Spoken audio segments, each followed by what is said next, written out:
one thing that happens in the wintertime, like we're in now, we, people turn on the heat. They got to have heat, right? And so I know a lot around here we use natural gas, to heat things, which is pretty efficient. Um, and you start thinking about, well, but also to run the blowers and central air and all that stuff, it takes power, and the power goes back up again. So my highest power bills are the summertime, obviously, when you run the ACs, and also in the wintertime when things are you need heat and stuff, right? Even though you're using natural gas, you still got electricity running and blowing stuff and things like that. Is solar our most reliable option for electrical power currently? Well, what about solar? What's wrong with solar? I mean, we love solar. I like solar. I got some solar at my place, and our brother does too, and some of our relatives. Solar's big out here in the Southwest because a lot of sun. So, but why wouldn't solar be the top of your list? Do you think? Um, well, I think it has to do a lot with the land. Using a lot of land for it.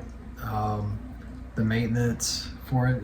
But I think you're right though. There is some maintenance, and you have to keep this going. But they tell me because there's not a lot of moving parts, solar panels. There's no turbines. There's no machinery, a lot of machinery to run and stuff. So a lot of that maintenance is lessened as well, due to solar. But The main disadvantage currently with solar is that it's not a constant power source, with peak hours only providing 4 to 6 hours efficiently during the day. Did I tell you I was out there helping my friend? He bought a place up in Colorado, and he has the solar. It's all solar. It's off the grid. We went up there, and it was a big storm, and kind of rare for you not to have so much sun in Colorado, because there's a lot of sun in Colorado, just like here in Arizona. But it was there for like 5 days straight with just clouds, and he ran out of power. No more power, because it lasts for a couple days, with all the batteries he has. But after that, and then after that we couldn't catch it. I like solar. I just it's not 24/7 for me. That's kind of a showstopper. That's the only showstopper. Otherwise, solar would be the king. It would be the ruler out there for power, because it's just so efficient when the sun's shining. But when you're talking about, we've talked about this before, but there's peak solar hours, and the maximum you get, like in a place like this where we're south and we got a lot of sun, you get about 6 hours of peak power a day. That's it. That's what the solar panels are rated for during peak hour. So after that, everything's less. And then, of course, nothing at nighttime. So I mean, if you're talking about really getting power output efficient just 1/4 of the day, to me that you have to have something else that supplements that power. So in the daytime, if we run solar, we could probably power everybody, if we had enough solar panels to power the whole country, but that wouldn't last all the time. So it wouldn't be 24/7. I guess that's, to me, the hard part. But if you wanted to make solar the only thing, then you'd have to have a lot of storage. And then the storage would become a huge elephant in the room. You'd have to have a lot of batteries to run it the rest of the 18 hours in that day period, right? And that may take up, just as much room as the solar panels themselves. So. Nuclear power is also a very green energy source that lasts a long time, where small modular nuclear reactors may be preferable to use. I think we both talked about that in the past, right?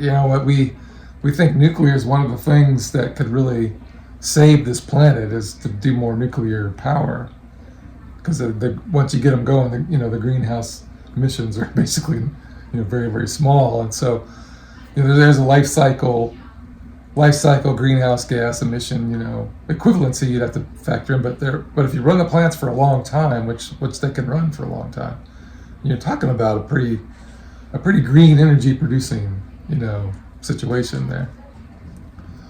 Now, you've done a lot of research on nuclear plants lately. When we think of nuclear, we think of these big giant facilities. Is that what we're talking about now, or is there something new online that's coming up that's maybe better? Yeah, there's there's alternatives to these large nuclear plants. There's things called small modular nuclear reactors, and that's something that has a lot of advantages to it. What are some of the disadvantages of small nuclear modular reactors as far as safety and regulations go? What do you see as the disadvantages to these things? Are there any disadvantages to them? I don't see too many disadvantages. I mean, I think right now the safety regulations in the country make it prohibitive for them to construct these and use them. I would imagine that that they, because of the nuclear regulatory commissions and all of the process you have to do to get one up and going is probably pretty stringent, I would think, because just for safety reasons. Probably why there's not a lot of them. But yeah, I would think that that would make the costs go up a little bit, right, for all the regulations. And so, Yeah. so And so I think we were talking about regulations, but the regulations for the large ones and the disposals can be more of a concern because they're stricter and they're more comprehensive in good point. what they're doing. So even though you have more of these small modular ones that we were talking about, it's more cumbersome with the larger reactors. You know. Yeah, that makes sense. Yeah, no, that's interesting. Were you saying too that that because of if we have more of them, let's say instead of one big plant, there's 4 or 5 smaller plants that are equivalent. With that, there's you quadruple or have 5 times the amount of issues you might have to deal with one instead of just one plant, right? So would that make it a little more complex, like for safety, disposal, things like that. You have to get approval for all these things now multiple times instead of just one time for one plant. Yeah, I think you need multiple kind of regulations and all that. Yeah. Okay. So that could be maybe a disadvantage. I don't know. But it seems like your problems will be smaller overall because it's a smaller plant. So waste or disposal might be an easier thing to get approved because it's not as big or as much. So I don't know. Maybe there's some way that evens out. The main advantage of small modular nuclear reactors are the small land footprint they occupy, much less than wind, solar, and even regular nuclear plants. So right now, these large nuclear reactors take up a lot of land and all that. Yeah. And these ones can take up about like a quarter of the size of the land footprint. So what's a footprint of some of the big nuclear ones? Well, like for a gigawatt, they say it like takes up a square mile or the size of a small city. Wow. to do those, and they're quite expensive too. Yeah. Where with these are more modular, like it says, small modular. Small modular ones. So you can build as many as you want. You can make them any size you want. Okay. So there's like micro ones, there's micro reactors.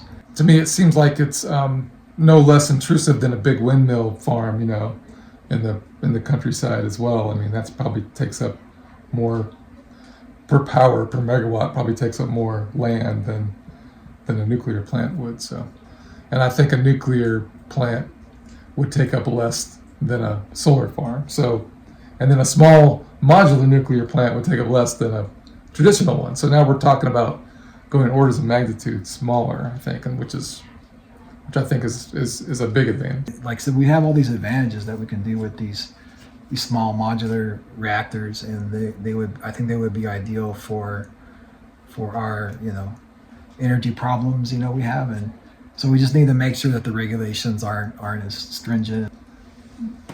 Less problems than the advantages that and the problems that they solve are much more than the disadvantages that they have. So that's great.